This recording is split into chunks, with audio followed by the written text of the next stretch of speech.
Gurukul science academy की online physics class में आपका स्वागत है। चैप्टर नंबर 2 का अपन अध्ययन कर रहे हैं, जिसमें गाउस के नियम और उसके अनुप्रयोग हैं। इसमें विद्युत फ्लक्स की परिभाषा पढ़ चुके हैं। उसके अलावा गाउस के नियम का कथन, गाउस के नियम की उत्पत्ति पढ़ चुके हैं और गाउस के नियम के 5 अनुप्रयोग का अपन ने अध्ययन कर लिया है। अगला टॉपिक जो आता है वो है आवेशित चालक की सतह पर बल या वैद्युत दाब का एक सूत्र ज्ञात करना है।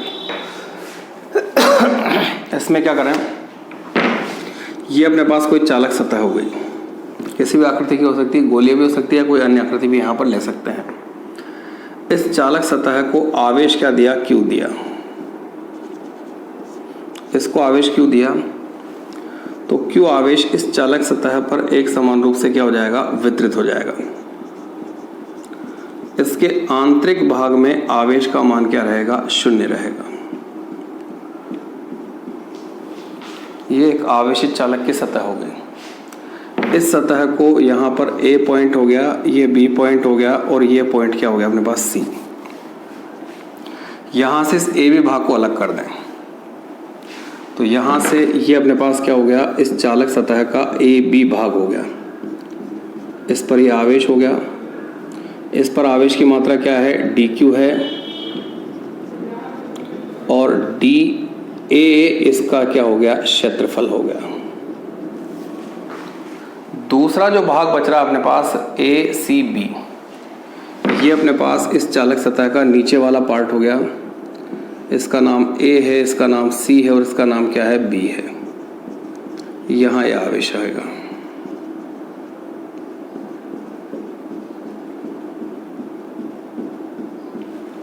ये कंडीशन होगी। अब यहाँ देखें तो इस आवेशित चालक के अंदर एक बिंदु क्या है अपने पास, Q है और आवेशित चालक के बाहर एक बिंदु क्या है अपने पास, P है। चूंकि इसके अंदर आवेश की मात्रा 0 है तो यहाँ पर विद्युत क्षेत्र की तीव्रता का मान क्या होगा, 0 होगा। किसी भी आवेशित चालक सतह को जब आवेश दिया जाता है तो वो आवेश केवल सतह पर विद्यमान होता है। सतह के अंदर आवेश का मान क्या हो जाता है, 0 हो जाता है। इस कंडीशन में आवेश 0 है तो यहाँ पर तीव्रता भी क्या होगी, 0 होगी। यानी ये Q बिंदु है, Q की जगह यहाँ पर Y बिंदु ले लें और बाहर वाला बिंदु क्या ले लिया अपन ने, X ले लिया। ठीक है। अब यहाँ पर 2 पार्ट कर दिए इस चालक के, एक तो AB पार्ट और दूसरा कौन सा है, ACB पार्ट। तो AB जो भाग है आवेशित चालक का और एक कौन सा भाग है, ACB भाग है। तो आवेशित चालक के 2 भाग हैं, एक भाग तो AB है और दूसरा भाग कौन सा है, ACB है। AB भाग जो है इसमें आवेश की मात्रा क्या है, dq है, इसका क्षेत्रफल क्या है, dA है। ठीक है। AB जो भाग है इसके कारण तीव्रता को क्या कह दिया अपन ने, E1 कह दिया और ACB भाग के कारण विद्युत क्षेत्र की तीव्रता क्या है, E2 है।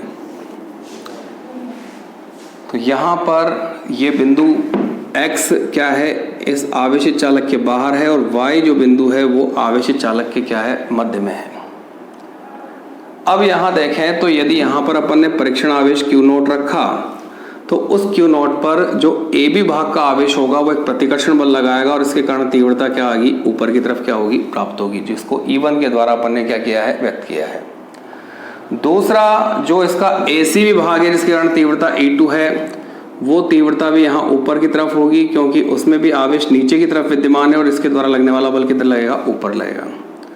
तो यहाँ जो X बिंदु है जो आवेशित चालक के बाहर स्थित है, उस बिंदु X पर AB भाग के कारण तीव्रता E1 और ACB भाग के कारण तीव्रता E2 दोनों क्या होगी, समान दिशा में होगी।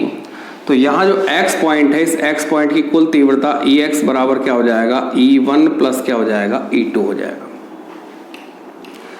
अब यदि Y बिंदु की बात करें तो यहाँ पर Y बिंदु पर अपन ने परीक्षण आवेश क्या रख दिया, Q0 रख दिया। Q0 पर जो AB भाग का आवेश होगा वो बल लगाएगा नीचे की तरफ, तो इसके कारण तीव्रता E1 की तरफ होगी, नीचे हो जाएगी। और जो ACB भाग का आवेश है वो बल किधर लगाएगा, ऊपर, तो ACB भाग के कारण तीव्रता किधर हो जाएगी, ऊपर हो जाएगी। तो यहाँ पर एक चीज आ जाएगी कि EY का जो मान होगा, चूंकि ACB भाग में आवेश की मात्रा ज्यादा है तो ये क्या हो जाएगा, E2 माइनस क्या हो जाएगा, E1 हो जाएगा।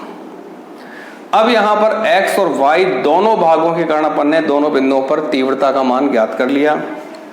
तो x पर तीव्रता देखें तो x पर तीव्रता Ex बराबर क्या होगा, E1 प्लस क्या होगा, E2 होगा। और y पर तीव्रता देखें तो y पर तीव्रता Ey बराबर क्या होगा, E2 माइनस क्या होगा, E1 होगा। अब यहां देखें कि जो बिंदु y है वो आवेशित चालक के क्या है, अंदर विद्यमान था, तो इस पर तीव्रता का मान क्या होगा, 0 होगा। तो यहां पर ये तीव्रता 0 हो जाएगी। तो चूंकि Ey बराबर 0, E2 माइनस E1 बराबर 0, तो E2 बराबर क्या आ जाएगा, E1 आ जाएगा।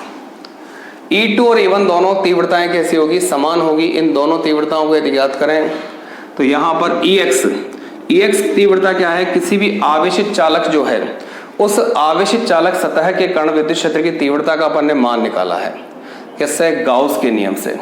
और किसी आवेशित चालक सतह के कारण किसी बिंदु पर तीव्रता जो होती है बाहर, वो तीव्रता क्या होती है, सिग्मा अपॉन एप्सिलॉन नॉट होती है। तो यहां पर आवेशित चालक सतह के कारण किसी बिंदु x बिंदु है पर तीव्रता, ये अपन ने गाउस नियम से ज्ञात की थी। और गाउस नियम से इस तीव्रता का मान सिग्मा अपॉन क्या था, एप्सिलॉन नॉट था। तो यहां जो चूंकि जो Ex है वो Ex कितना है अपने पास, सिग्मा अपॉन एप्सिलॉन नॉट है। E2 और E1 आपस में बराबर हैं। तो आवेशित चालक सतह पर बल की यदि बात करें तो आवेशित चालक जो AB है, एक पार्ट कौन सा है इसका, AB है, उस AB भाग के कारण तीव्रता कौन सी है, E1 है। और E2 बराबर E1 यदि लिखते हैं तो यहां से सिग्मा अपॉन एप्सिलॉन नॉट, और यहां क्या आ जाएगा, E1 प्लस क्या आ जाएगा, E1। तो यहां से आ जाएगा 2E1 बराबर सिग्मा अपॉन एप्सिलॉन नॉट, या E1 बराबर सिग्मा अपॉन क्या आ जाएगा, 2 एप्सिलॉन नॉट। ये आ गई इस AB भाग के कारण तीव्रता। E1 का मान अपन ने ज्ञात कर लिया। अब चूंकि AB भाग में आवेश की मात्रा क्या है, dq है, इसका क्षेत्रफल क्या है, dA है, और इसके कारण तीव्रता क्या है अपने पास, E1 है। तो आवेशित चालक में जो उपस्थित dq आवेश होगा उस पर एक विद्युत बल प्रभावी होगा। ठीक है, उस बल का यदि मान निकालें तो यहां पर आवेशित चालक की सतह AB पर dq आवेश, dA क्षेत्रफल, तीव्रता E1 है, तो बल क्या हो जाएगा, dF dq इंटू क्या हो जाएगा, E1। अब यहां से पृष्ठ आवेश घनत्व की यदि बात करें तो इसका क्षेत्रफल कितना है, dq है, dq तो आवेश और dA क्या है, क्षेत्रफल है। तो यहां से इसका पृष्ठ आवेश घनत्व सिग्मा बराबर dq अपॉन क्या आएगा, dA, या dq बराबर क्या आ जाएगा, सिग्मा dA। तो dq को अपन सिग्मा dA रख दें, E1 का मान रख दें, तो यहां से dF की जो वैल्यू आएगी वो वैल्यू क्या आएगी, सिग्मा अपॉन 2 एप्सिलॉन नॉट, ठीक है, और सिग्मा dA। तो dF इक्वल टू आ जाएगा sigma square upon 2 epsilon naught, और क्या आ जाएगा, dA। ये फॉर्मूला अपने को आवेशित चालक की सतह पर बल का क्या होगा, फॉर्मूला होगा। तो यहां से ये आवेशित चालक की सतह पर लगने वाला क्या हो जाएगा, बल हो जाएगा। उस बल को अपन ने इस रूप में क्या किया है, ज्ञात किया है। तो सबसे पहले एक बार और समझें इसको। एक आवेशित चालक लिया है, एक चालक लिया है जिसकी आकृति गोलीय भी हो सकती है, किसी भी अन्य प्रकार की आकृति का भी वो चालक हो सकता है। उस चालक को अपन ने आवेश क्या किया, Q दिया। तो ये जो Q आवेश होगा उस चालक की सतह पर एक समान रूप से वितरित हो जाएगा। उसके अंदर आवेश का मान क्या रहेगा, 0 रहेगा। अब इस आवेशित चालक के दो पार्ट कर लिए, एक AB और दूसरा कौन सा हो गया, ACB। आवेशित चालक के बाहर एक बिंदु क्या हो गया, X हो गया, और आवेशित चालक की सतह के अंदर एक बिंदु क्या हो जाएगा, Y हो जाएगा। चूंकि बिंदु Y आवेशित चालक के अंदर है तो यहां पर परिणामी तीव्रता का मान क्या होगा, 0 होगा। और बिंदु X जो है आवेशित चालक के बाहर है तो किसी भी आवेशित चालक की सतह के कारण किसी बिंदु x पर विद्युत क्षेत्र की तीव्रता जो गाउस के नियम से अपन ने ज्ञात की थी वो कितनी थी, सिग्मा अपॉन एप्सिलॉन नॉट थी। अब इसके दो भाग कर दिए, एक भाग AB, इस AB भाग में आवेश का मान क्या है, dq है, और AB भाग का क्षेत्रफल क्या है, dA है। दूसरा भाग ACB है, तो AB भाग के कारण जो तीव्रता है वो क्या है, E1 मान ली, और ACB भाग के कारण तीव्रता कौन सी मान ली अपन ने, E2 मान ली। अब जो बिंदु x है वो दोनों जो चालक सतह हैं AB और ACB उनके ऊपर की तरफ है। यदि वहां पर परीक्षण आवेश Q0 रखेंगे तो उस Q0 पर दोनों आवेशित जो चालक सतह AB या ACB है उसके कारण लगने वाला बल एक ही दिशा में होगा। अतः इस स्थिति में प्राप्त दोनों तीव्रताएं E1 और E2 क्या होगी, समान दिशा में होगी। तो x पर यदि परिणामी तीव्रता देखें तो परिणामी तीव्रता EX बराबर क्या हो जाएगा, E1 प्लस क्या हो जाएगा, E2 हो जाएगा। y बिंदु आवेशित चालक के अंदर है, लेकिन यहां पर देखें तो AB भाग के कारण Q0 पर लगने वाला बल नीचे की तरफ होगा, तो E1 तीव्रता किधर हो गई, नीचे हो गई, और ACB भाग के कारण जो लगने वाला बल है वो किधर होगा, ऊपर होगा, तो ACB भाग के कारण तीव्रता किधर हो जाएगी, E2 ऊपर की तरफ हो जाएगी। यहाँ ACB भाग में आवेश की मात्रा चूंकि ज्यादा है तो E2 अधिक होगा और E1 क्या होगा, कम होगा। तो यहाँ पर EY की जो रिजल्टेंट वैल्यू आएगी, परिणामी मान आएगा, वो E2 माइनस क्या आ जाएगा, E1 आ जाएगा। लेकिन चूंकि y बिंदु क्या है, यहाँ पर आवेशित चालक के सतह के अंदर विद्यमान है, तो EY का मान क्या हो जाएगा, शून्य हो जाएगा, यानी E2 माइनस E1 बराबर क्या आएगा, 0 आएगा। तो E2 बराबर क्या हो जाएगा, E1 हो जाएगा। अब E2 बराबर E1 इस वाले फॉर्मूले में लिखा है, जहां पर EX बराबर क्या है, E1 प्लस E2 है। तो यहां से EX का मान तो कितना है, सिग्मा बाई एप्सिलॉन नॉट है, और E2 की जगह क्या रख दिया, E1 रख दिया। तो sigma upon epsilon naught equal to क्या हो जाएगा, E1 प्लस क्या हो जाएगा, E1 हो जाएगा। तो यहां से 2E1 बराबर क्या आ जाएगा, सिग्मा अपॉन एप्सिलॉन नॉट आ जाएगा, या E1 की जो वैल्यू होगी वो सिग्मा अपॉन कितनी आ जाएगी, 2 एप्सिलॉन नॉट के रूप में क्या हो जाएगी, प्राप्त हो जाएगी। यहां से E1 क्या हो गया, जो आवेशित चालक की सतह AB है उस AB के कारण क्या हो गई, तीव्रता आ गई। आवेशित चालक की सतह पर आवेश का मान क्या है, dq है, और इसका क्षेत्रफल कितना है, dA है। तो यहां पर एक विद्युत बल प्रभावी होगा जो आवेश पर लगेगा, तो ये विद्युत बल क्या हो जाएगा, dF बराबर dq इंटू क्या हो जाएगा, E1 हो जाएगा। अब यहाँ जो पृष्ठ आवेश घनत्व सिग्मा होगा वो सिग्मा बराबर क्या हो जाएगा, dq अपॉन dA हो जाएगा। तो यहां से dq का मान निकाला तो सिग्मा और क्या आ जाएगा, dA आ जाएगा। dq का मान रख दिया, E1 का मान रख दिया, तो dF बराबर क्या आएगा, सिग्मा अपॉन 2 एप्सिलॉन नॉट, और सिग्मा और क्या आएगा, dA आएगा। इसको जब हल करेंगे तो dF इक्वल टू क्या आ जाएगा, sigma square upon 2 epsilon naught, और क्या आएगा, dA आएगा। ये जो फॉर्मूला है ये आवेशित चालक की सतह पर बल को व्यक्त करता है। यदि संपूर्ण आवेशित चालक की सतह पर कुल बल का मान ज्ञात करें तो यहां से कुल बल क्या हो जाएगा, F equal to close surface integration, और क्या हो जाएगा, dF हो जाएगा। तो F equal to close surface integration sigma square by 2 epsilon naught, और क्या आ जाएगा, यहाँ पर d आ जाएगा। ये आवेशित चालक की सतह पर लगने वाला कुल क्या हो गया, बल हो गया। अब इसी में अगला टॉपिक जो आता है वो आता है अपने पास वैद्युत दाब। वैद्युत दाब की यदि बात करें तो अपन ने आवेशित चालक की सतह पर बल का एक फॉर्मूला निकाला है। फॉर्मूला क्या है, dF बराबर sigma square by 2 epsilon naught, और यहां पर क्या है, dA है। यह आवेशित चालक की सतह पर लगने वाला क्या है, बल है। यदि यहां पर इस बल में अपन ने क्षेत्रफल dA का भाग दे दिया तो ये आ जाएगा sigma square by 2 epsilon naught, और बल बटा क्षेत्रफल जो होगा वो बल बटा क्षेत्रफल क्या बन जाएगा, दाब बन जाएगा। तो यहां पर ये P दाब हो गया, और इस दाब को ही अपन क्या कहेंगे, वैद्युत दाब कहेंगे। तो वैद्युत दाब का जो फॉर्मूला आएगा वो सिग्मा स्क्वायर अपॉन क्या आ जाएगा, 2 एप्सिलॉन नॉट के रूप में प्राप्त हो जाएगा। तो इस तरह से किसी भी आवेशित चालक की सतह पर बल का मान निकालें, उस बल के मान को फिर उसमें क्षेत्रफल का भाग दे दें, तो क्षेत्रफल में भाग देने के बाद वहां से जो सूत्र प्राप्त होगा वो सूत्र यहां पर वैद्युत दाब का सूत्र कहलाएगा। यानी किसी भी चालक सतह को जब आवेश दिया जाता है तो उस आवेशित चालक की सतह पर एक बल क्या होता है, प्रभावी होता है, और यदि वो बल उस चालक सतह के एकांक क्षेत्रफल पर प्रभावी होगा तो एकांक क्षेत्रफल पर प्रभावी उस बल को ही क्या कहा जाएगा, वैद्युत दाब के नाम से जाना जाएगा। तो इस प्रकार से टॉपिक है अपने पास आवेशित चालक की सतह पर बल या वैद्युत दाब। ठीक है, तो इसमें अपन ने आवेशित चालक की सतह पर बल का एक सूत्र निकाला है। सूत्र क्या है, dF बराबर sigma square by 2 epsilon not, ठीक, और dA, और दाब निकाला है तो P बराबर sigma square by 2 epsilon not के रूप में क्या हुआ, प्राप्त हुआ। अब यहां से बल और दाब दोनों फॉर्मूले अपन ने निकाल लिए। इन फॉर्मूलों को विद्युत क्षेत्र की तीव्रता के रूप में क्या करें अपन, व्यक्त करें, बल के फॉर्मूले को भी और दाब के फॉर्मूले को भी। तो वैद्युत क्षेत्र की तीव्रता के रूप में जब इन फॉर्मूलों को व्यक्त किया जाएगा तो किस प्रकार से करते हैं वो चीज और देखें।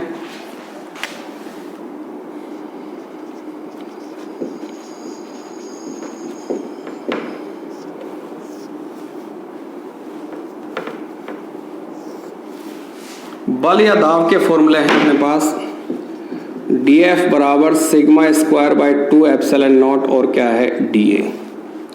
यहां से अपन ने dF अपॉन dA किया, ये P हो गया और ये क्या हो गया sigma square by 2 epsilon not हो गया।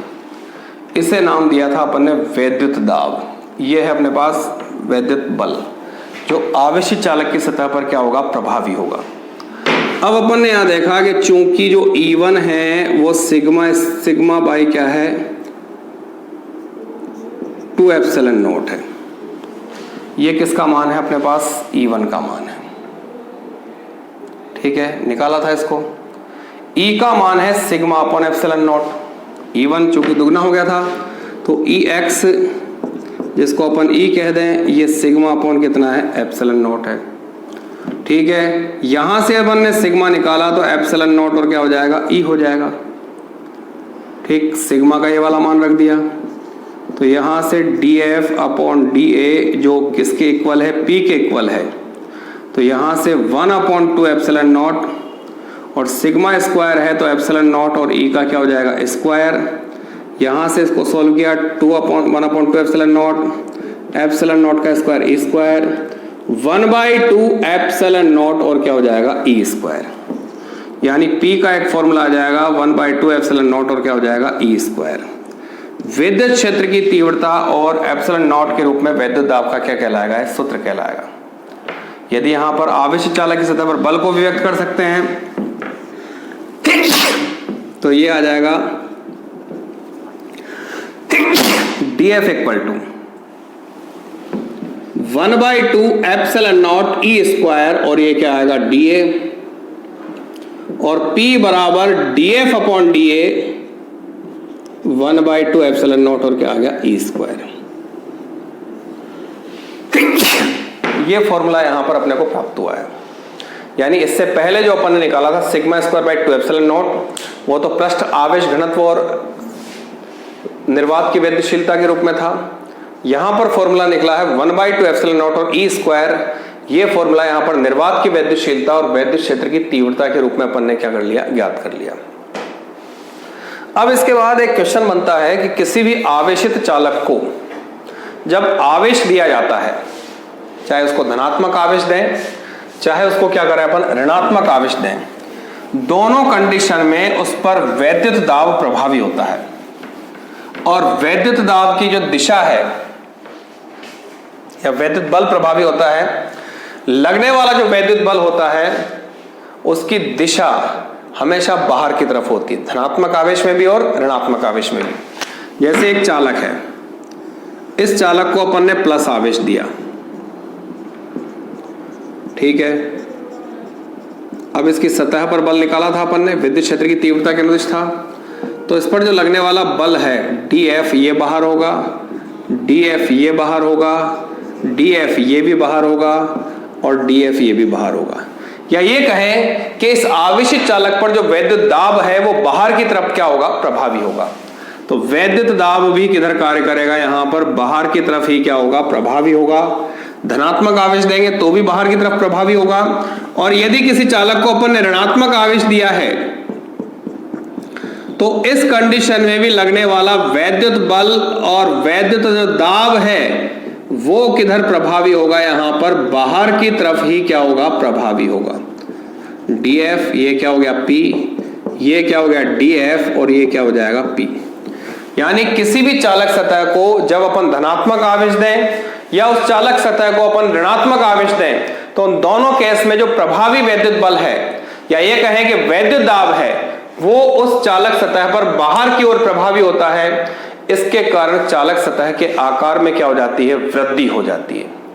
तो आवेशित चालक को धनात्मक आवेश दें या आवेशित चालक को ऋणात्मक आवेश दें, दोनों कंडीशन में आवेशित चालक पर लगने वाले वैद्युत बल या वैद्युत दाब के कारण चालक का आकार क्या हो जाता है, बढ़ जाता है।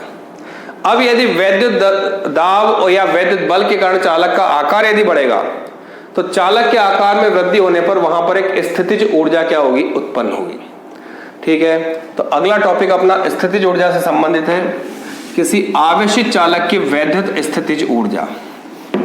कोई आवेशित चालक है, उस आवेशित चालक को आवेश देने पर उस पर बाहर की तरफ क्या होता है, कार्य होता है, और उस पर जब बाहर की तरफ कार्य होगा तो उस कार्य के द्वारा वो कार्य वहां पर विद्युत स्थितिज ऊर्जा के रूप में क्या हो जाएगा, संचित हो जाएगा। जैसे ही अपने पास एक चालक लिया, इस चालक की त्रिज्या क्या है, स्मॉल r है। इस चालक को आवेश क्या दिया, q दिया।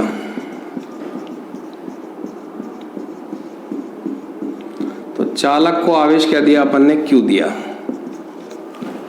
q आवेश देने पर इसका आकार बढ़ेगा क्योंकि इस पर विद्युत दाब बाहर की तरफ प्रभावी होगा, तो dr दूरी से इसका आकार क्या हो जाएगा, बढ़ जाएगा। यानी इसके आकार में यहां पर क्या हो जाएगी, वृद्धि हो जाएगी।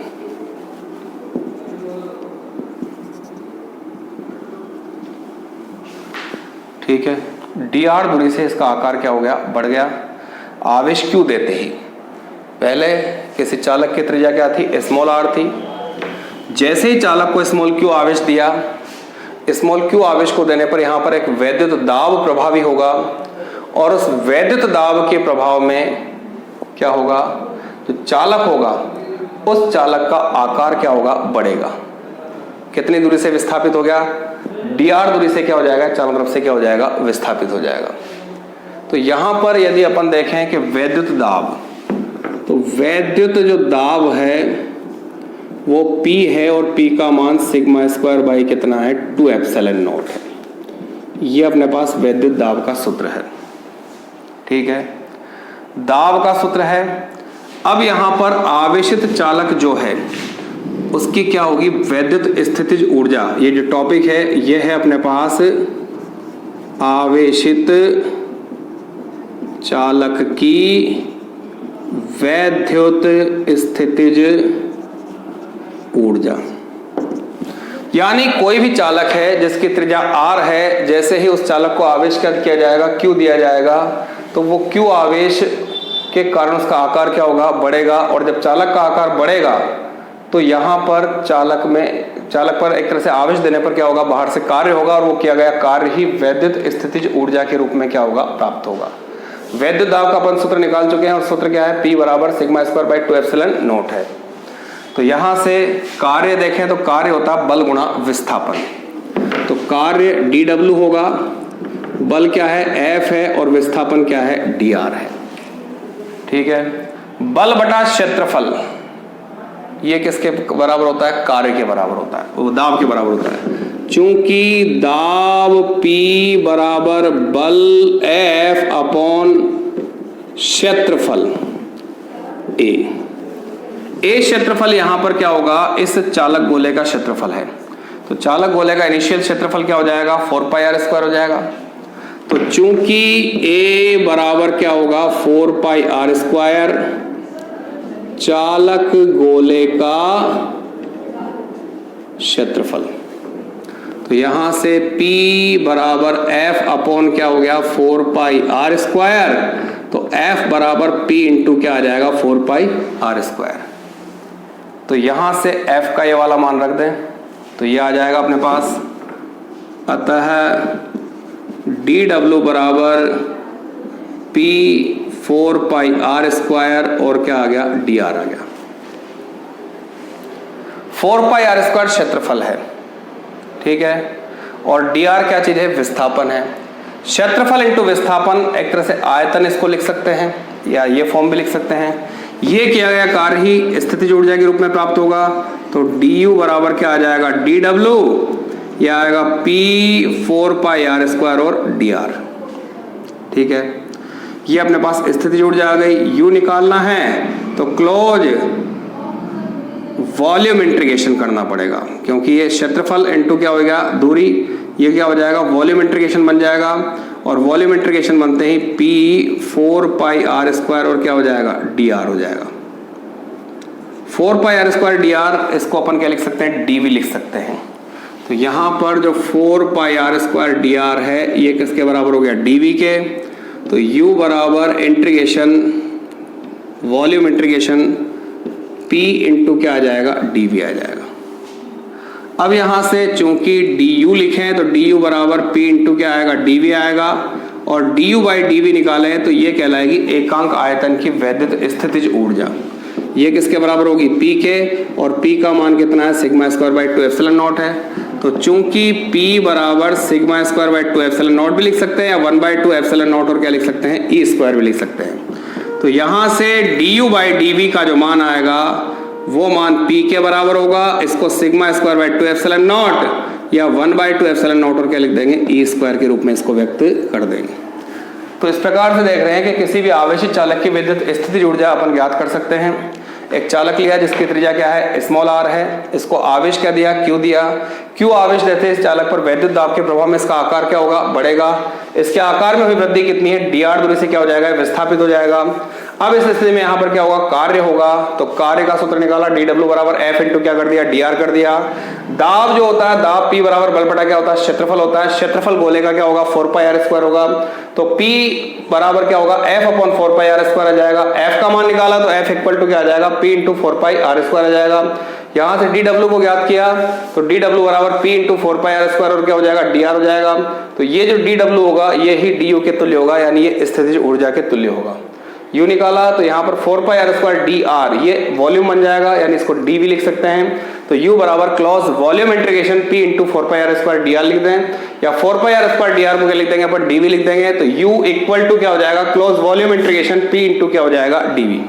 इसके बाद du बराबर P dv हो जाएगा। du अपॉन dv एकांक आयतन की विद्युत स्थितिज ऊर्जा कहलाएगी, जो P के बराबर होगी, और P का मान sigma square by 2 epsilon not या 1/2 एप्सिलॉन नॉट और क्या है, E स्क्वायर है। तो इस प्रकार से यहाँ पर एकांक आयतन की विद्युत स्थितिज ऊर्जा का जो सूत्र आएगा वो du बाई dv बराबर P और sigma square by 2 epsilon not या 1/2 एप्सिलॉन नॉट और क्या आएगा, E स्क्वायर के रूप में प्राप्त होगा। तो इस तरह से आवेशित चालक की विद्युत स्थितिज ऊर्जा का एक सूत्र याद करेंगे। इसके अगला टॉपिक कल देखेंगे। धन्यवाद।